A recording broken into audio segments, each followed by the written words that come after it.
Bismillahirrahmanirrahim. Assalamualaikum warahmatullahi wabarakatuh.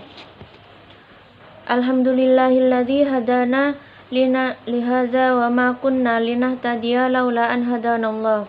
Asyhadu an la ilaha illallah wahdahu la syarikalah wa asyhadu anna Muhammadan abduhu wa rasuluh la nabiyya ba'da. Yang saya hormati dosen pengampu mata kuliah Ayat dan Hadis Iktisodi Bapak Doni Burhan Nur Hasan LCMA serta teman-teman yang saya banggakan. Alhamdulillah, pada pertemuan kali ini kita bisa mengikuti perkuliahan dengan sehat walafiat. Sebelumnya izinkan saya memperkenalkan diri. Nama saya Azizatul Himmah yang akan menjadi moderator dan memandu jalannya diskusi pada materi kali ini. Materi diskusi yang akan kita bahas pada pertemuan kali ini adalah tentang konsep produksi dalam Al-Quran yang akan dipresentasikan oleh kelompok 1 yang beranggotakan saya sendiri, Sultan, Khairiatul Layyina, dan Tegar de Mahatma. Baik, kita langsung saja kepada penyampaian materi. Kepada pemateri yang pertama, dipersilahkan untuk memaparkan materinya, serta nanti dilanjutkan oleh pemateri kedua dan ketiga. Bismillahirrahmanirrahim. Terima kasih moderator atas waktunya.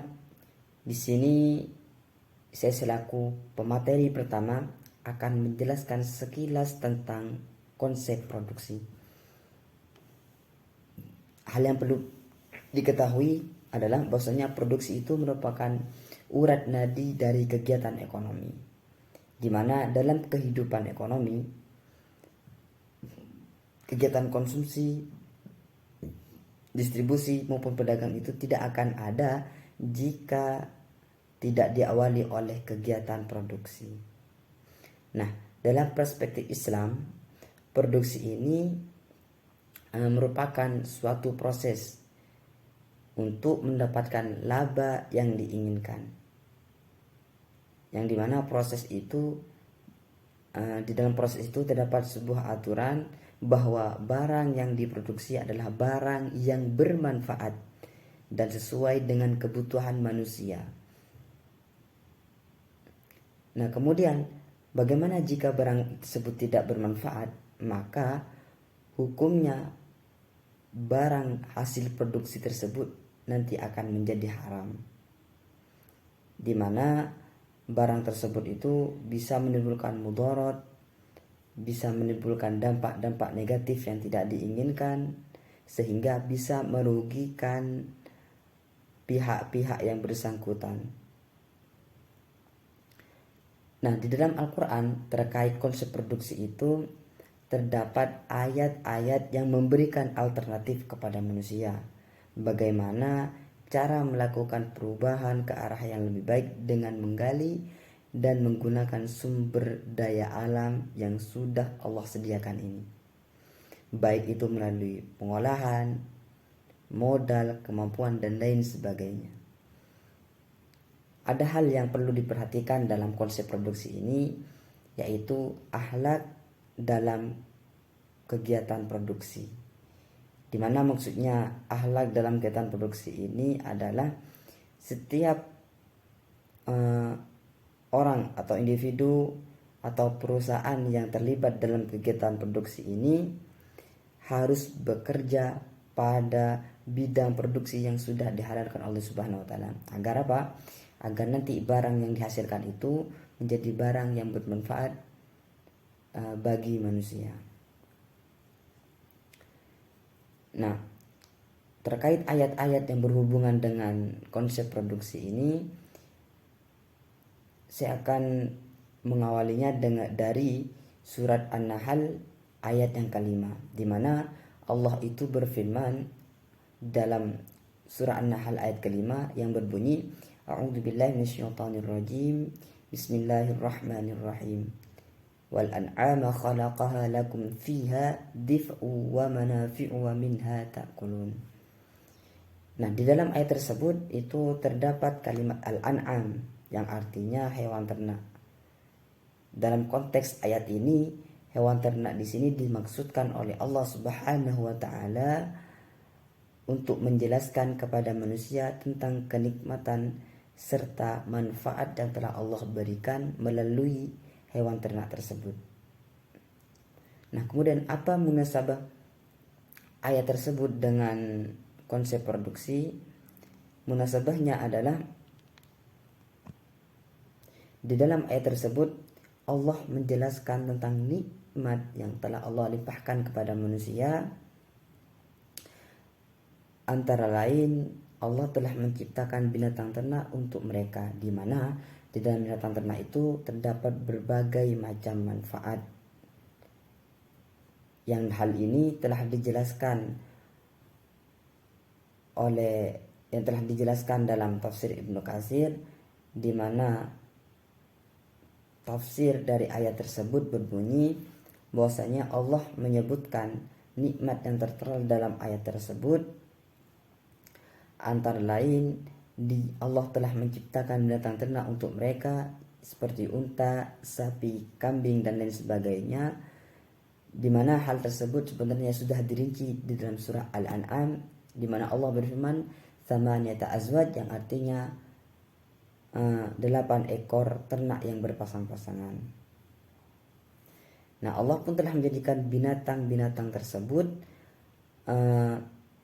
memiliki banyak manfaat. Salah satunya adalah yaitu bulunya yang bisa manusia gunakan, yang bisa kita gunakan untuk membuat pakaian yang hangat, dan dagingnya yang bisa kita konsumsi, serta susunya yang bisa kita minum, dan seperti sapi kita bisa menggunakan untuk membajak ladang kita. Kemudian masih dalam surat An-Nahl yang kali ini terdapat pada ayat yang ke-11, terdapat juga ayat yang masih berhubungan tentang konsep produksi, di mana Allah Subhanahu wa taala berfirman yumbitu lakum bihi zar'a waz zaituna wan nakhila wal a'nab wa min kulli thamarat inna fi dzalika laayatan liqaumin yatafakkarun. Nah, di dalam ayat tersebut terdapat kalimat az-zar'ah yang artinya tumbuh-tumbuhan. Apa maksudnya? Nah, maksud dari tumbuh-tumbuhan di dalam ayat ini adalah yaitu Allah memberikan misal dari nikmat-nikmat yang Allah telah berikan dengan tumbuh-tumbuhan. Nah, kemudian apa munasabah ayat tersebut dengan konsep produksi? Munasabah ayat tersebut dengan konsep produksi adalah di dalam ayat tersebut Allah telah menegaskan mengenai nikmat yang Allah berikan secara tidak langsung, yang berupa tumbuhan yang buahnya dapat memenuhi kebutuhan manusia. Sekaligus hal tersebut menjadi tanda kebesaran dan keesaan Allah Subhanahu wa taala. Dan pada akhir ayat ini dijelaskan bahwa segala macam nikmat yang diturunkan baik secara langsung maupun secara tidak langsung merupakan bukti kebenaran bahwa Allah sungguhnya tidak ada Tuhan kecuali Allah.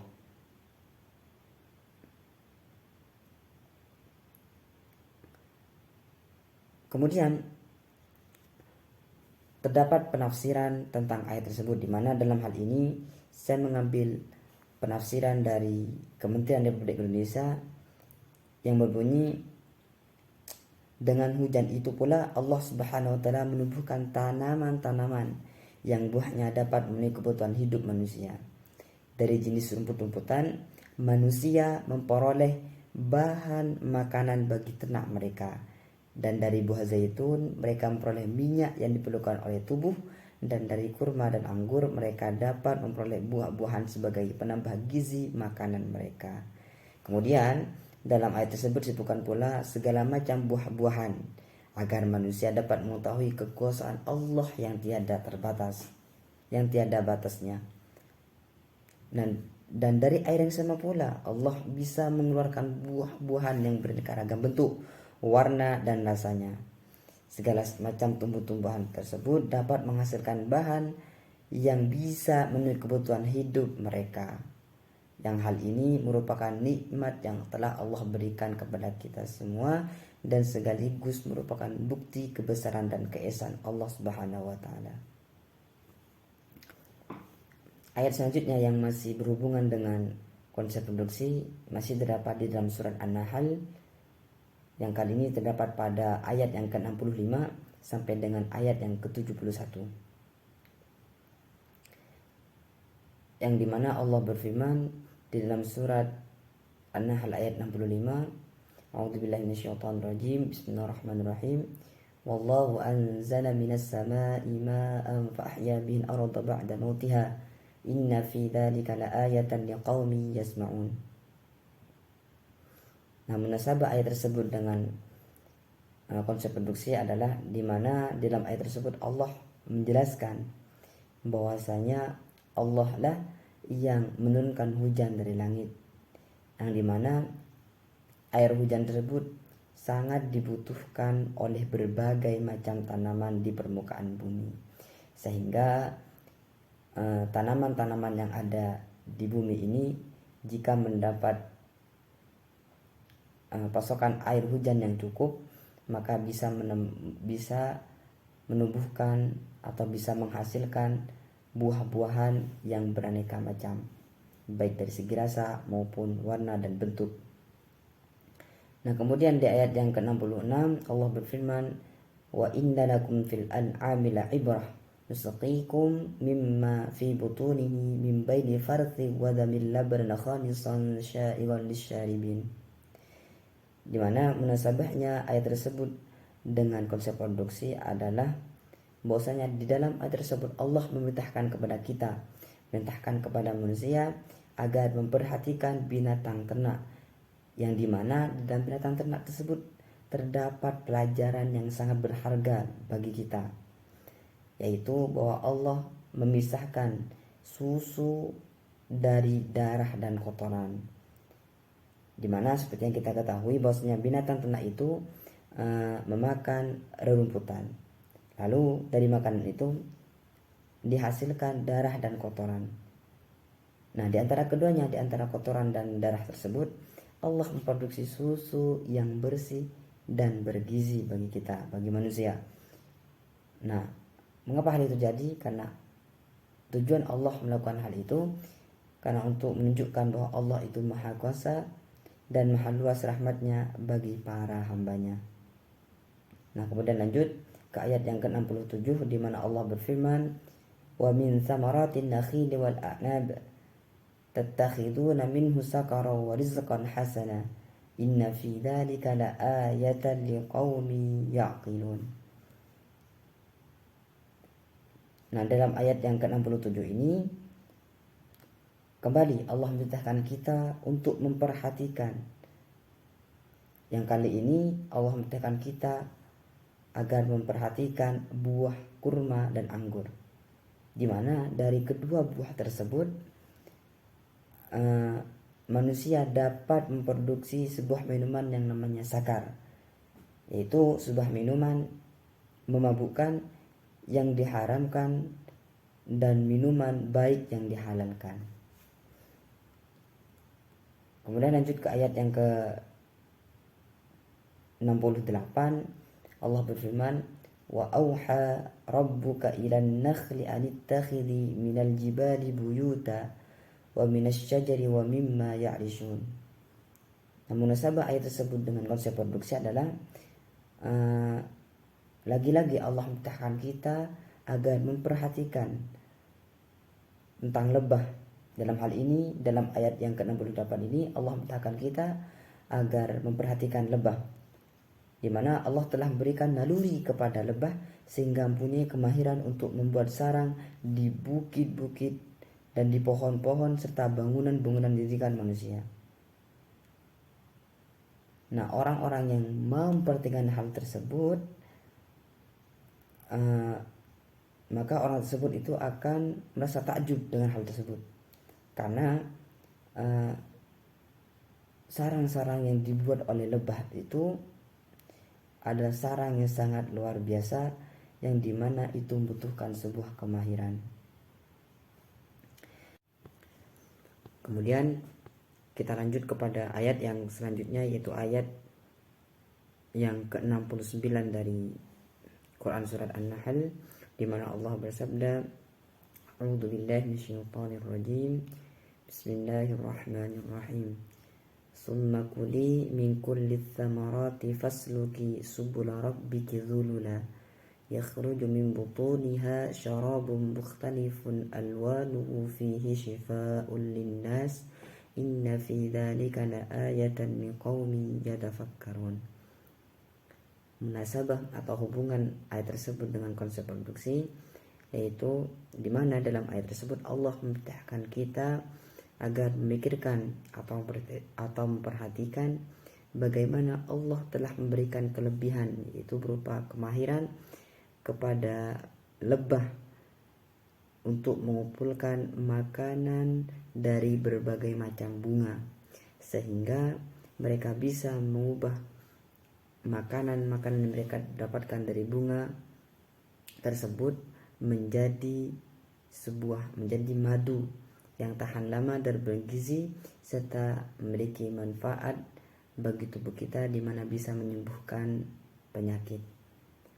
Kemudian lanjut ke ayat selanjutnya, yaitu ayat yang ke-70 dan 71, di mana Allah berfirman, A'udzubillahi minasyaitonirrajim. Bismillahirrahmanirrahim. Wallahu khalaqakum tsumma yatawaffakum wa minkum may yuraddu ila ardhil umri likai la ya'lamu ba'da ilmin syai'a innallaha 'alimun qadir. Wallahu faddala ba'dakum 'ala ba'din fir rizqi faman ladzina fuddilu bi raddi rizqihim 'ala ma malakat aymanuhum fahum fihi sawa' afa bi ni'matillahi yajhadun. Dalam kedua ayat tersebut Allah menjelaskan bahwasanya Allah lah yang menciptakan manusia dan menentukan usianya, dan Allah juga menentukan rizki dari setiap hamba-hambanya. Bisa jadi antara yang satu dengan yang lainnya itu berbeda dalam hal rizki. Bisa jadi satunya kaya dan satunya tidak kaya. Mengapa hal demikian itu terjadi? Karena tujuan Allah memperlakukan hal tersebut agar terjadi saling tolong menolong antara umatnya atau antara hambanya, yang kaya menolong yang miskin, dan juga yang mampu menolong yang tidak mampu, dan begitu seterusnya. Sehingga kita mengenal dengan istilah at-ta'awun, yaitu saling tolong menolong. Sedangkan untuk penafsiran, sedangkan di dalam ayat tersebut juga terdapat beberapa kata yang mungkin asing di telinga teman-teman. Salah satunya adalah yaitu kalimat farthi wadamin, yang artinya kotoran dan darah.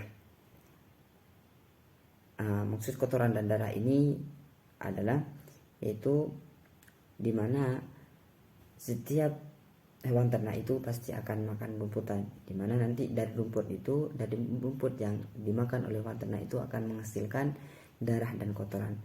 Dan kemudian dari dua hal tersebut Allah menciptakan sesuatu yang sangat bermanfaat bagi tubuh kita, yaitu yang berupa susu, yang dimana susu tersebut menjadi sebuah kenikmatan yang Allah berikan kepada kita yang memiliki banyak manfaat.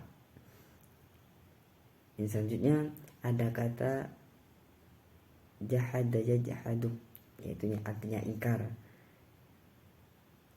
yang maksudnya di sini adalah ingkar kepada Allah Subhanahu wa taala.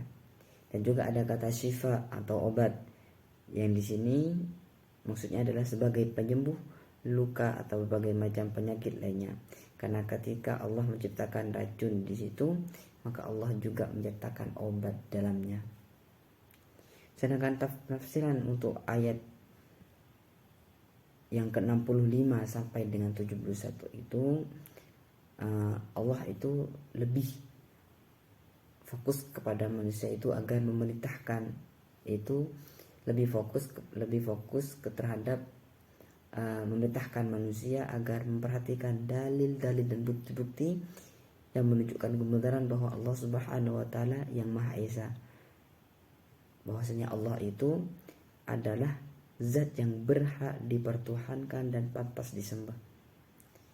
Yang dimana tadi disebutkan bahwasanya Allah telah menciptakan susu dari antara darah dan kotoran. Allah telah menurunkan hujan yang memiliki banyak manfaat, dan Allah telah memberikan manfaat yang banyak sekali di dalam hewan ternak, dan juga di dalam lebah Allah telah memberikan kelebihan yang dimana lebah itu bisa menciptakan sarang-sarang yang sangat baik, yang sangat bagus sekali, dan dapat menghasilkan madu yang memiliki banyak manfaat bagi manusia. Nah, mungkin cukup sekian yang bisa saya sampaikan selaku materi pertama. Untuk materi selanjutnya akan dijelaskan oleh pemateri kedua. Sekian, mohon maaf apabila terdapat banyak kesalahan. Terima kasih kepada pemateri sebelumnya. Di sini saya akan melanjutkan pembahasan tentang konsep produksi dalam Al-Qur'an, yang mana juga tercantum dalam surat Luqman ayat 20. A'udzu billahi minasyaitonir rajim. Lam tarau annallaha sakhara lakum ma fis samawati wa ma fil ardi wa asbagha 'alaikum ni'amahu zahiran wa batinah. Wa minan nasi may yujadilu fillahi bighairi ilmin wala hudaw wala kitabim munir. Shadaqallahul azim. Sebelum kita menjelaskan kandungan dari ayat tersebut, maka yang harus kita pahami terlebih dahulu tentang kata atau mufradat yang ada di dalam ayat tersebut. Yang mana pada ayat ini terdapat kata yujadilu, jadala yujadilu, artinya membantah. Yujadilu ini mempunyai makna yang sangat mendalam, karena konteksnya itu membantah apa yang menjadi keesaan Allah, dan membantahnya itu tanpa ilmu pengetahuan, tanpa alasan yang benar, juga tanpa kitab yang memberi kita penerangan. Untuk pembahasan selanjutnya yaitu munasabah, yang mana pada ayat sebelumnya itu menerangkan tentang lanjutan wasiat Luqman kepada anaknya, agar anaknya itu berbudi pekerti yang baik. Sehingga pada ayat ini Allah lebih mengingatkan manusia dengan menanyakan apakah mereka tidak memperhatikan tanda-tanda keesaan Allah, tanda-tanda kekuasaan Allah yang ada di alam yang luas ini. Dan pada ayat ini pula Allah mengingatkan kita, Allah menegaskan kepada kita apakah mereka tidak memperhatikan bahwa Allah yang menundukkan mereka semua yang ada di alam ini, sehingga dapat menikmati atau mengambil manfaat ya semua yang ada di alam ini. Pembahasan selanjutnya yaitu tafsiran ayat, yang mana pada surat Luqman ini Allah mengingatkan kepada makhluknya tentang semua nikmat yang telah Dia limpahkan kepada mereka. Juga Allah yang telah menundukkan semua bintang yang ada di langit. Allah juga yang menciptakan awan, hujan, salju, dan embun yang ada di langit. Allah juga yang menciptakan langit untuk kita pelihara sebagai atap. Allah juga yang menciptakan bumi ini yang sudah disertai dengan sungai-sungai, pohon, dan tanamannya.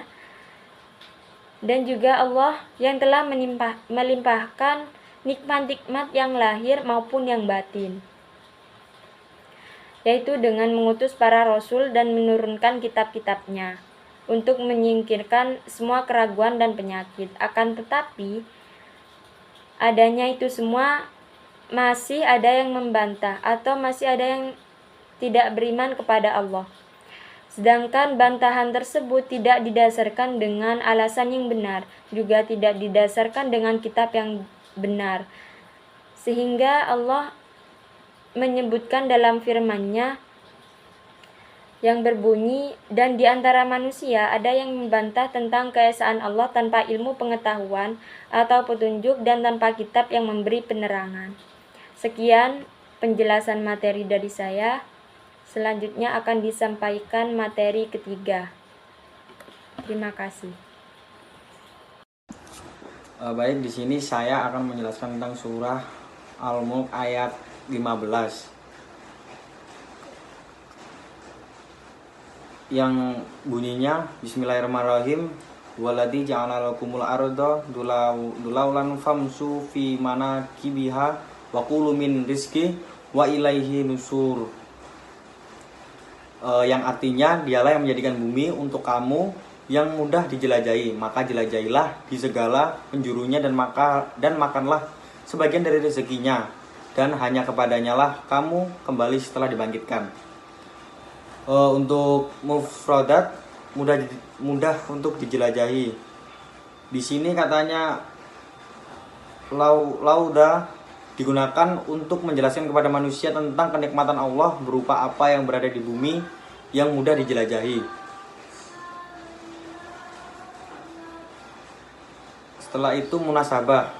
Dalam ayat sebelumnya Allah Subhanahu wa taala seakan-akan memperingatkan orang-orang musyrik yang tidak percaya akan luas dan detailnya pengetahuan Allah, bahwa Tuhan Maha mengetahui segala isi langit dan bumi, betapapun kecilnya, betapapun jauh disembunyikannya, serta mengetahui perkataan-perkataan yang dirahasiakan. Oleh karena itu, ayat ini menjelaskan bahwa Allah menjinakkan bumi sehingga mudah ditanami, digali, dibangun, di atasnya berbagai macam bangunan, dan tidak menjadikannya liar dan sulit bagi orang yang ingin memanfaatkannya. Untuk tafsiran ayatnya sendiri, berjalanlah kalian kemanapun yang kamu kehendaki di berbagai kawasannya, serta lakukanlah perjalanan mengelilingi semua daerah dan kawasannya untuk keperluan mata pencarian dan perniagaan. Dan ketahuilah bahwa upaya kalian tidak dapat memberi manfaat sesuatu pun bagi kalian kecuali bila Allah mempermudah bagi kalian. Allah Subhanahu wa taala berfirman, dan maka sebagian dari rezekinya maka berupaya dengan menempuh sarananya tidaklah bertentangan dengan citra tawakal kepada Allah. Baik, terima kasih atas semua penyampaian materinya untuk pemateri-pemateri kita tadi. Karena materi sudah tersampaikan semua, mungkin kurang lebihnya mohon maaf. Mungkin nanti bisa disempurnakan oleh dosen pengampu kita, Bapak Doni Burhan Nur Hasan. Kami akhiri. Assalamualaikum warahmatullahi wabarakatuh.